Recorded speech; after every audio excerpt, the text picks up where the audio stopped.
7월 8일부터 12일까지 4박 5일간 일정으로 청년들과 이제 비전 트립을 다녀오게 됩니다.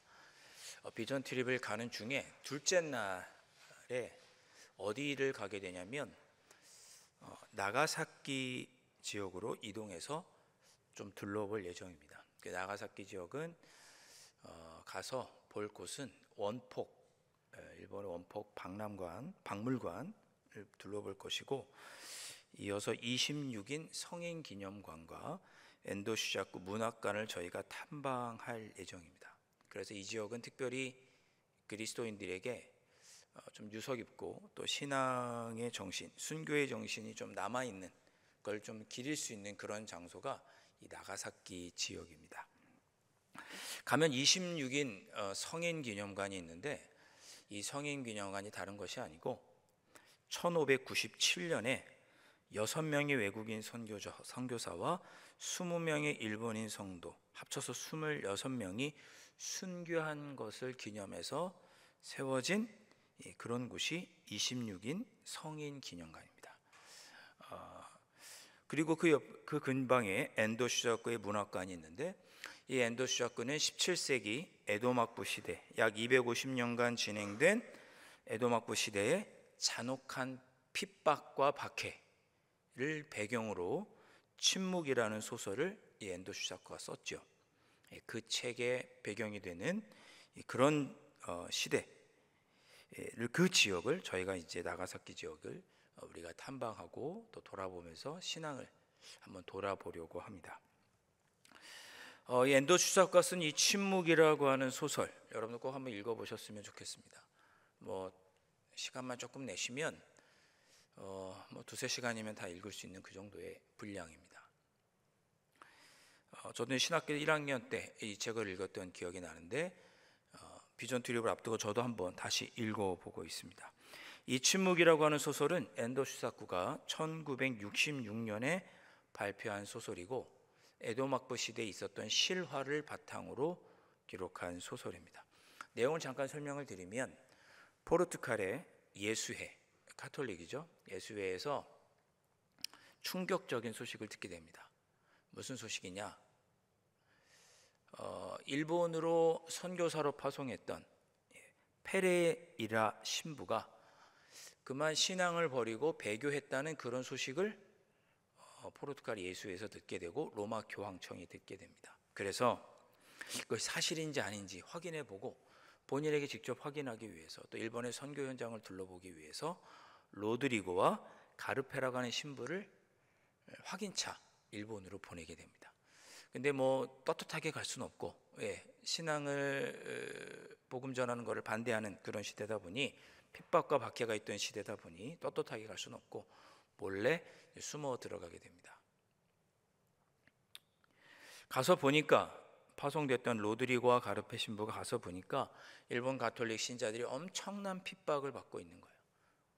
그런 가운데 왜 하나님은 이런 고난 가운데 침묵하십니까? 이런 말들을 하지 않을 수 없는 엄청난 핍박과 박해를 일본의 성도들이 겪고 있었습니다. 몰래 잠입한 로드리고와 가르페 신부가 결국 일본 관리에게 붙잡히게 되는데, 그들도 일본 관리를 통해서 신앙을 버리라고, 배교하라고 회유와 협박을 받게 됩니다. 어떻게 하면 신앙을 저버리는 것이냐? 간단합니다. 예수님이 그려진 성화, 동판, 성화를 발로 밟으면 되는 것입니다. 예수님, 우리 그냥 쉽게 얘기하면 십자가를 땅에 놓고 발로 밟아라. 그렇게 하면 네가 신앙을 버린 것으로 이해하겠다. 이것을 일본말로 후메라고 불렀는데, 당시에 일본 관리들이 카톨릭 신자들을 색출하는 방법으로 이걸 썼습니다. 마을 사람들을 다 불러놓고 예수님 얼굴이 그려진 그림을 놓고 발로 밟아라. 신앙이 없는 사람은 그냥 아무렇지 않게 밟고 지나갈 것이고, 신앙이 있는 사람은 그 밟기를 주저하겠죠. 여러분이라면 어떻게 하시겠어요? 여기 예수님 사진 밟고 지나가세요. 누가 밟겠어요? 그렇죠? 밟고 지나가는 사람은 아무런 문제가 없는, 신앙이 없는 사람이고, 밟기를 주저하는 사람은 무언가 마음에 꺼리끼는 것이니 신앙이 있는 자라고 보고 그들을 색출하고, 그런 방법으로 그들을 색출하고 감옥에 가두고 고문해서 죽였습니다. 그러니까 로드리고 신부와 가르페 신부도 그 성화를 발로 밟으라는 거예요. 근데 어떻게 신부가 밟겠어요? 저보고 밟으라고 하면 제가 밟겠어요? 못 밟죠.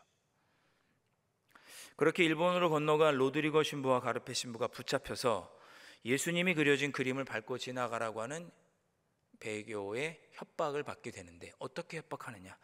안 밟으면 저 일본인 성도들을 죽이겠다, 이렇게 협박하는 거예요. 일본 관리들이 일본인 성도들을 배에서 던집니다. 안 밟으면 저들을 죽이겠다고 하고 배로 타고 가다가 그들을 물 밖으로 집어 던져요. 가르페 신부는 그들을 구하기 위해서 배에서 뛰어내려 물로 갑니다. 그들을 헤엄쳐서 갑니다. 결국 물에 빠져서 순교하게 되고, 두 번째, 로드리고 신부는 배교하지 않으면 일본인 성도들을 죽이겠다고 계속 협박하는 상황에서 신앙을 지키다가 결국 배교하게 됩니다. 배교하기 전날 누가 오느냐? 페레이라 신부가 찾아와요. 사실 나도 신앙을 저버리고 싶지 않았는데 저 일본인 성도들을 계속 죽이니, 네가 신앙을 배교하지 않으면 저들을 죽이겠다고 하니 어쩔 수 없이 내가 이 예수님이 그려져 있는 그림을 내가 밟았다, 이렇게 이야기를 하고 어쩔 수 없었다고 자기 신앙을 이야기를 합니다. 그렇게 로드리고 신부와 페레이라 신부가 이야기하고 있는 동안에 계속 이상한 신음소리가 들립니다. 뭔가 하고 봤더니, 문틈으로 봤더니 마당에 4명의 일본인 신도들을 거꾸로 묶어서 세워놓고 귀에다 구멍을 뚫는 거예요. 이걸 구멍 뚫기라고 부르는 고문인데, 귀에다 구멍을 뚫어서 피가 조금씩 흐르게 하겠죠. 그렇게 해서 몇 날 며칠간 피가 조금씩 빠져서 서서히 죽이게 하는 고문이 구멍 매달기 고문입니다. 너무나 고통스러운 형벌이죠. 페레이라 신부가 하는 거야. 내가 할 때는 5명을 저기다 이렇게 매달아 놨다. 그리고 네가 배교하면 저들을 풀어주고 약까지 처방해 주겠다, 이렇게 자기를 회유했다는 거예요. 그래서 자기는 예수님의 그림을 밟았다, 이렇게 이야기를 합니다. 그 이야기를 듣고 고민하다가 로드리고 신부도 결국 배교합니다. 예수님의 얼굴을 발로 밟아요. 왜? 저 죽어가는 일본인 성도들을 그냥 내둘 수가 없어서. 그런 이야기가 이 침묵이라고 하는 책에 나오고, 왜 하나님은 이러한 성도들의 고난 가운데 침묵하십니까? 그래서 책 제목이 침묵입니다. 왜 하나님은 우리의 고난 가운데, 그리스도인들의 고난 가운데 침묵하십니까? 제가 이 책을 우리 비전 트립가는 청년들에게 다 읽어보고 둘째 날 나가사키 갔다 와서 서로 이야기해보기로 숙제를 줬습니다. 여러분도 기회가 되시면 꼭 한번 돌아보시면 좋겠어요. 우리의 신앙을 돌아보게 하는 참 좋은 책입니다. 저는 예수님 당시의 세례 요한이 이 침묵 소설의 주인공인 로드리고 신부의 마음과 같지 않았을까, 그렇게 생각해 봅니다. 세례 요한은 이미 마태복음 3장에서부터 회개를 선포했고, 또 회개를 하도록 하는 세례를 베풀었고, 주님의 길을 예비하는 자라고 스스로 이야기하고, 그렇게 예수님의 공생애를 준비했던 사람이 세례 요한이었습니다. 그 누구보다 예수님의 길을 예비하고 예수님께서 온전히 참 메시아로서 이 땅에 오셔서 구원 사역을 하실 수 있도록 준비했던 사람이 누구냐? 세례 요한이었습니다. 그런데 그 세례 요한이 옥에 갇히게 되죠. 이유는 뭐냐? 마가복음에 보면 헤롯 왕이 자기 남동생의 부인과 결혼하게 됩니다. 남동생이 죽자 그 부인과 결혼하게 돼요. 그것을 부적절하다라고 세례 요한이 밝혀냅니다. 그렇게 하면 안 됩니다, 왕이시여, 이렇게 얘기한 거죠. 그래서 오늘 2절 말씀 보시면 요한이 옥에서 그리스도께서 하신 일을 듣고 제자들을 보냈다 그랬는데, 그 이야기를 한 것 때문에 세례 요한이 헤롯 왕에게 미움을 받아서 감옥에 갇혀 있었습니다. 그렇게 감옥에 갇혀 있는 중에 들리는 소식, 예수님에 대한 소식을 그가 들은 거예요. 제자들을 통해서도 듣고 여러 사람들을 통해서 들었겠죠. 그리고 제자들을 통해 예수님께 물은 거예요. 3절 말씀, 예수께 여짜오되 오실 그이가 당신이 오니이까 우리가 다른 일을 기다리오리이까, 이렇게 묻습니다. 감옥에서 들으니까 예수님께서 이런저런 일을 하시는데, 세례 요한이 감옥에 갇혀서 들으니 예수님이 정말 참 메시아이신지 아닌지 의심이 들었던 거예요. 예수님께서 공생을 하시기 전에 예수님의 그 앞길을 준비했던 사람이 세례 요한이었거든요. 그 일을 위해서 평생을 헌신했던 사람이 세례 요한이었습니다. 근데 감옥에서 갇혀서 듣는 소리는 예수님께서 이런저런 일을 하시는데 본인 생각에 정말 예수님이 참 메시아인지 의심이 들었던 거예요. 그래서 제자들을 통해서 확인차 질문을 한 거죠. 예수님, 진정 예수님이 참 메시아이십니까? 제가 지금껏 이렇게 감옥에 갇히기까지 예수님의 길을 준비했는데 이것이 헛된 길은 아니겠죠? 진정 예수님 메시아 맞으십니까? 그렇게 제자들을 통해서 물은 거예요. 마음에 의심과 회의감이 들었던 거죠. 그러니까 쉽게 말하면 세례 요한도 실족하는 그런 상황이 놓인 거예요. 자기가 걸어온 이 길이 맞는 것인가?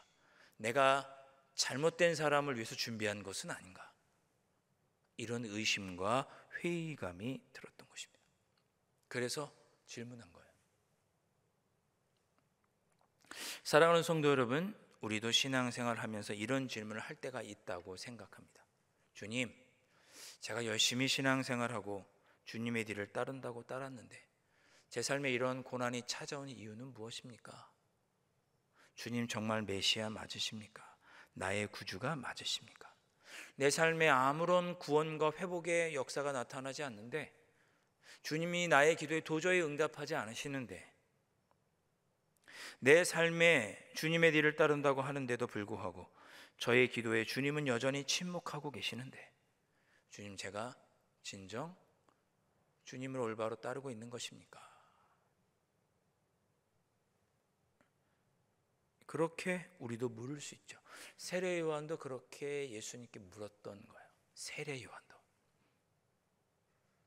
신앙생활 하다가 힘들고 어려운 순간에 우리가 이렇게 지치고 낙심되고 실족할 때가 있습니다.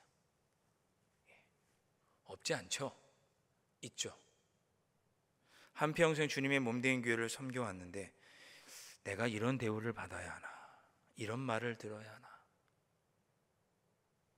그런 생각 드실 때 없으셨습니까? 실족하는 거죠. 실족. 세례 요한도 그렇게 의심이 들고 낙심이 될 때 예수님은 세례 요한의 제자들에게 다음과 같이 말씀하셨습니다. 4절과 5절 말씀인데 우리 한 절씩 교독해 보겠습니다.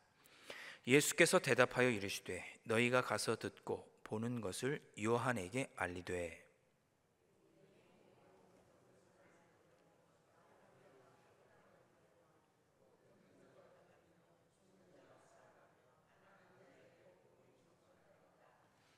아멘.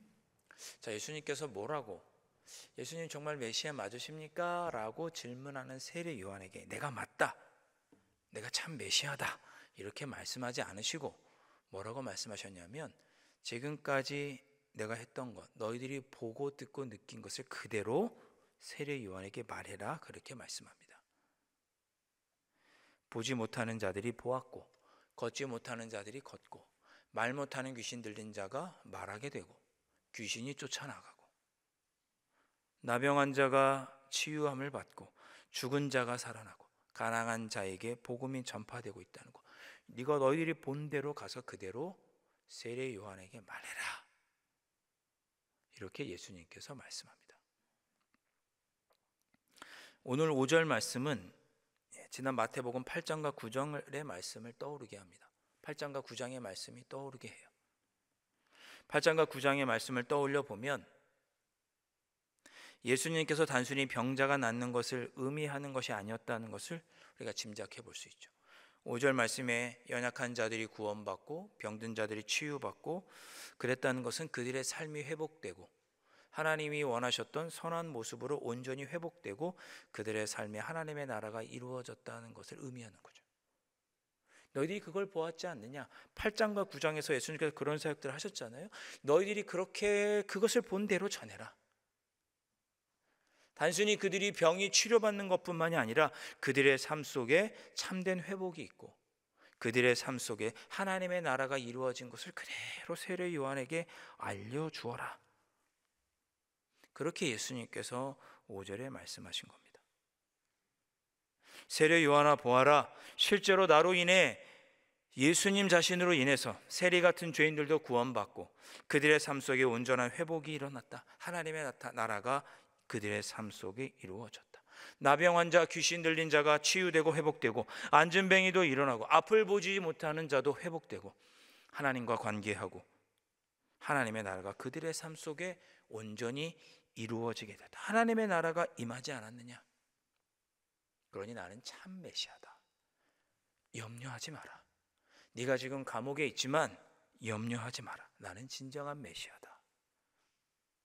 하나님의 나라가 이미 이 땅에 이루어졌다라고 예수님께서 세례 요한에게 대답해 주시는 것입니다. 6절 말씀, 누구든지 나로 말미암아 실족하지 아니하는 자는 복이 있도다 하시니라. 세례 요한아, 흔들리지 말아라. 실족하지 말아라. 내가 참 메시아다. 나로 인하여 삶 속에 하나님의 나라가 이루어지고 지치고 상한 자들이 회복되었다. 내가 참 메시아다. 그러니 의심하지 말고 낙심하지 말아라. 실족하지 말라고 예수님께서 세례 요한을 위로하고 격려해 주셨습니다. 저는 이 예수님의 말씀이 오늘 우리를 또한 위로해 주시고 격려해 주시는 말씀이라고 생각합니다.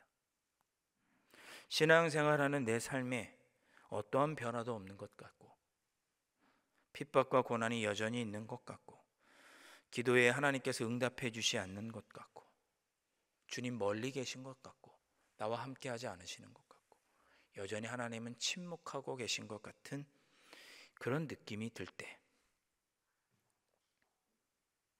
예수님께서 행하신 일들을 한번 돌아보라고 우리에게 말씀하십니다. 내가 지금까지 너희들에게 행한 걸 한번 돌아봐. 지금 힘들고 어려워서 주님이 나에게 침묵하고 계신 것 같이 느껴지고 신앙에 실족함이 있는 너희들아, 한번 지금까지 내가 너희들에게 했던 일들을 한번 돌아보아라. 내가 너를 죄로부터 구원하고 하나님의 나라를 너희들에게 주지 않았느냐? 내가 독생자를 주시기까지 너희를 사랑하지 않느냐? 나로 말미암아 여기까지 온 것도 모두 나의 돌봄과 은혜 때문 아니냐? 내가 이미 너를 구원하였고 적절한 때에 너에게 축복하였고 너를 회복하지 않았느냐? 내가 여전히 너와 함께하여 주지 않았느냐? 그것을 다시금 돌아보고 넘어지거나 낙심하지 말아라. 내가 참된 메시아다. 너희들 지금 옳은 길로 가고 있다. 이렇게 확신시켜 주시고 위로해 주시고 격려해 주시는 것입니다. 이 말씀이 여러분에게도 우리 모두에게 위로가 되고 격려가 되는 말씀인 줄 믿습니다.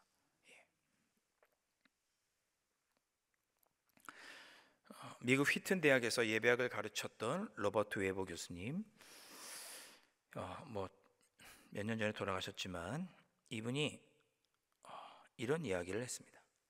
성경에서 하나님은 세 가지 방법으로 인간에게 말씀하신다. 하나님은 세 가지 방법으로 인간에게 말씀하신다. 첫 번째, 언어로 말씀하시고, 두 번째는 환상으로 말씀하시고, 세 번째는 역사로 말씀하신다. 이렇게 이 신학자는 이야기합니다. 실제로 성경을 보면 하나님이 인간이 알아들을 수 있는 목소리로 말로 소통하셨고 때로는 글로 소통하셨죠. 모세에게 십계명을 주시고 율법을 주셨잖아요. 글로 인간과 소통을 하신 거죠. 때로는 말로 하시고. 그리고 두 번째로 하나님은 이사야나 예레미야, 에스겔 같은 선지자를 보면 환상을 통해서 소통하셨습니다. 하나님의 뜻이 무엇인지 환상을 통해서 보여주셨죠. 사도 바울도 나중에 꿈 중에 환상을 보죠. 그래서 아시아에서 복음을 전하려다가 환상을 보고, 마게도냐로 건너와서 복음을 증거하라고 하는 천사 환상을 듣고 보고, 그가 마게도냐로 가서 유럽에 가서 복음을 증거하게 됩니다. 이렇게 환상을 통해서도 우리에게 말씀하세요. 그리고 세 번째, 하나님은 역사를 통해서도 하나님의 뜻을 알게 하셨습니다. 내 삶 속에 매일매일 일어나는 사건들, 그런 일들을 통해서 우리는 하나님의 뜻을 깨닫게 되죠. 이 역사를 통해서 하나님의 뜻을 아는 과정에 바로 하나님의 침묵이 있습니다. 침묵이 있어요. 하나님께서 우리에게 말로, 언어로, 글로, 환상으로 우리에게 말씀하여 주시면 좋은데, 그런 것들로 말씀하지 않으시는 거예요. 우리의 눈으로 볼 수 있게끔, 귀로 들을 수 있게끔 하나님이 언어와 글로, 환상으로 말씀하지 않으시는 거예요. 대신 그렇게 아무것도 말씀하지 않으시면 우리는 하나님께서 침묵하신다고 생각하죠. 그러나 대신 하나님은 우리의 삶 속에 일어나는 일들을 통해서 우리에게 말씀하십니다. 내 삶 속에 지금까지 일어났던 일이 무엇인지 한번 세어보아라. 내가 지금까지 너에게 베풀어줬던 것들 한번 기억해보고 돌이켜보고 세어보아라. 그 일들을 보면 내가 누구인지, 너에게 어떤 말을 하고 있는지 네가 알 수 있게 될 것이다. 한번 생각해 보세요. 저도 그런 경험을 한 적이 있지만, 우리 선생님이 학생들 수업 시간에 얘들아 조용해, 조용히 하란 말이야, 왜 이렇게 떠들어, 앞에서 두 번째 네가 제일 많이 떠들어, 뭐 이렇게 하실 수 있잖아요, 선생님이. 근데 선생님이 때로 그렇게 조용해 말하지 않아도, 선생님이 묵묵히 가만히 앞에 서 있기만 해도 때로는 학생들이 선생님 눈치를 보고 조용히 할 때도 있죠. 때로는 그렇게 말로 하지 않아도 침묵으로도 우리의 의사를 전달할 수가 있습니다. 그 침묵의 소설의 마지막에 보면 배교했던 로드리거 신부가 이런 말을 합니다. 그 책의 마지막 두세 장 남겨놓고 그가 스스로에게 이렇게 고백하며 말합니다. 자신이 예수님의 얼굴을 발로 밟을 때 예수님은 자기에게 이렇게 말씀하셨다고 그가 기록해요. 소설입니다. 밟아도 좋다. 내 발은 지금 아플 것이다. 오늘까지 내 얼굴을 밟았던 인간들과 똑같이 내 발이 아플 것이다. 하지만 그 발의 아픔만으로 이제는 충분하다. 나는 너희의 아픔과 고통을 함께 나누겠다. 그것 때문에 내가 존재하니까. 나는 침묵하고 있었던 게 아니다. 함께 고통을 나누고 있었을 뿐이다.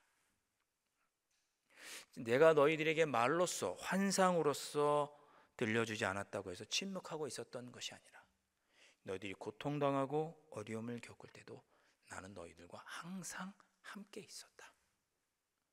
그것들을 내가 너희들에게 행했던 삶의 모습들을 뒤돌아보면서 한번 살펴보아라.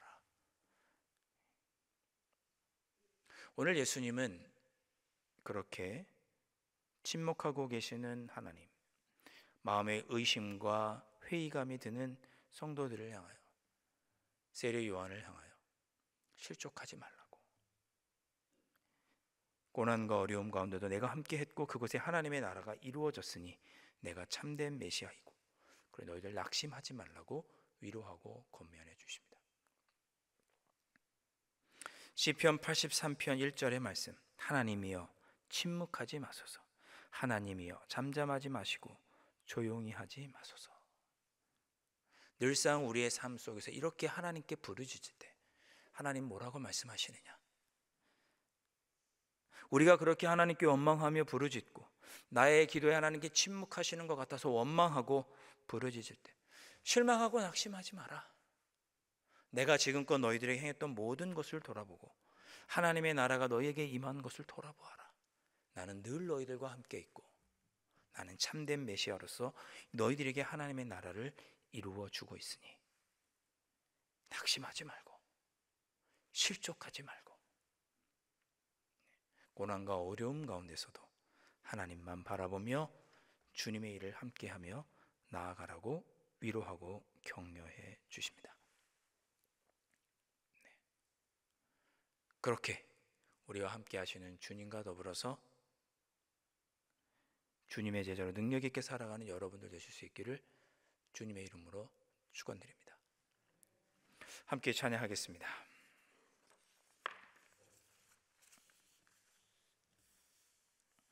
우리가 지치고 힘들 때 누군가는 우리를 위해서 기도하고 있고 누군가는 우리를 사랑으로 돌봐 주시고 있다는 찬양입니다. 우리 예수님 하나님 보좌 우편에서 지치고 힘들고 고난 가운데 떠 있는 우리들을 외면하지 않으시고 기도하시고 오늘도 우리의 삶 속에 함께 하시며 하나님의 나라를 이루어 주시고 구원과 회복의 은혜를 베풀어 주실 것입니다. 그것을 소망하면서 우리 함께 찬양하고 이 시간 기도하도록 하겠습니다.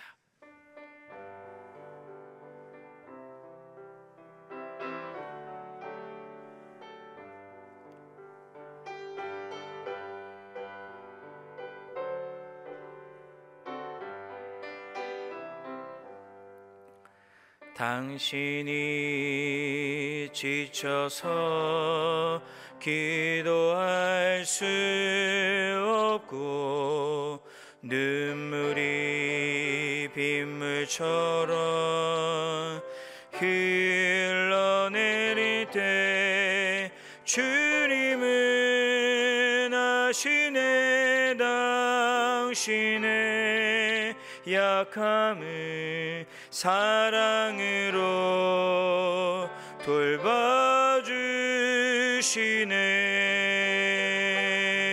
돌봐주시네.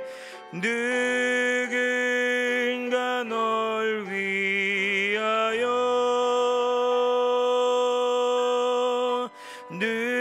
누군가 기도하네. 내가 홀로 외로워서 마음이 무너질 때 누군가 널 위해 기도하네.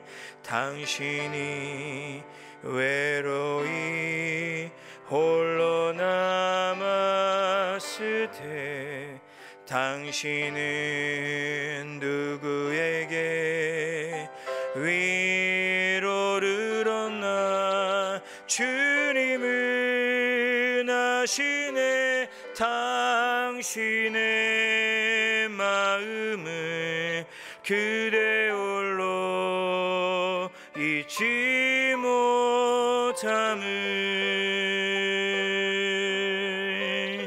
조용히 그대 위에 누군가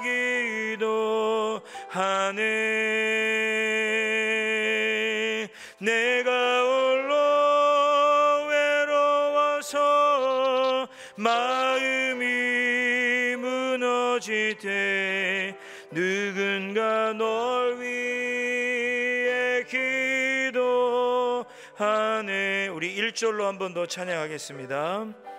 당신이 지쳐서 기도할 수 없고 눈물이 빗물처럼 흘러내릴 때 주님은 아시네 당신의 약함을 사랑으로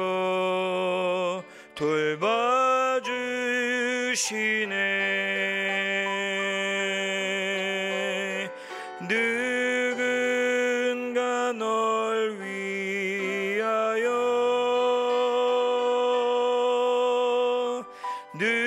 누군가 기도하네.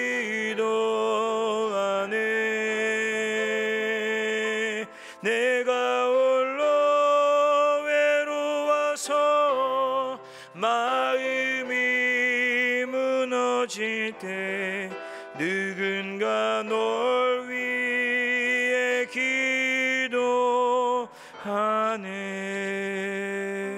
기도하네. 함께 우리 기도하시겠습니다. 오늘 이 시간에 우리 이렇게 함께 기도하시죠. 주님께서 침묵하신다고 나와 함께 계시지 않는다고 실족하고 또는 넘어졌던 저희의 연약함을 긍휼히 여겨 주시옵소서. 불쌍히 여겨 주시옵소서.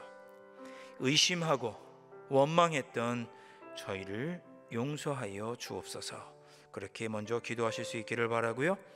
더불어 기도하실 때 주님, 이제는 우리 주님이 참된 메시아이시고 우리에게 구원을 주시고 우리의 삶을 온전히 회복하시며 하나님의 나라를 누리게 하시는 분이심을 분명히 확신하며 살아가도록 성령께서 저희의 믿음을 지켜주시고 붙잡아 주옵소서.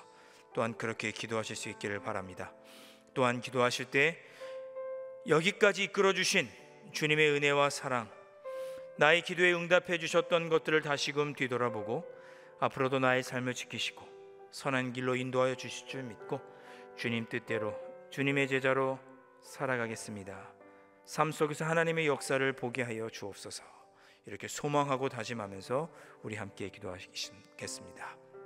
우리 믿음 없음을, 믿음이 연약했음을, 실족하여 넘어졌음을 돌아보며 회개하시고 이제 하나님만 붙잡을 것을, 주님만 붙잡을 것을 다짐하면서 기도하시고 그리하여서 우리의 삶 속에 하나님의 나라가 이루어지는 것을 보게 하여 주옵소서. 우리 이렇게 간절한 마음으로 합심하여 한 2분 정도 함께 합심하여 통성으로 기도하겠습니다. 우리 시간에 다시 한번 기도하실 때 우리 이번에는 우리 구역을 위해서 전반기 수고하였던 우리 구역과 우리 구역장님들을 위해서 기도하시겠습니다. 우리 각 구역마다 주님의 은혜와 평강이 차고 넘칠 수 있도록 우리가 속한 구역을 위해서 기도하시고 이를 위해서 수고하셨던, 기도하기를 아끼지 않고 사랑의 수고를 아끼지 않았던 우리 구역장들을 위해서 하나님 은혜를 베풀어 주옵소서라고 기도하실 수 있기를 바랍니다.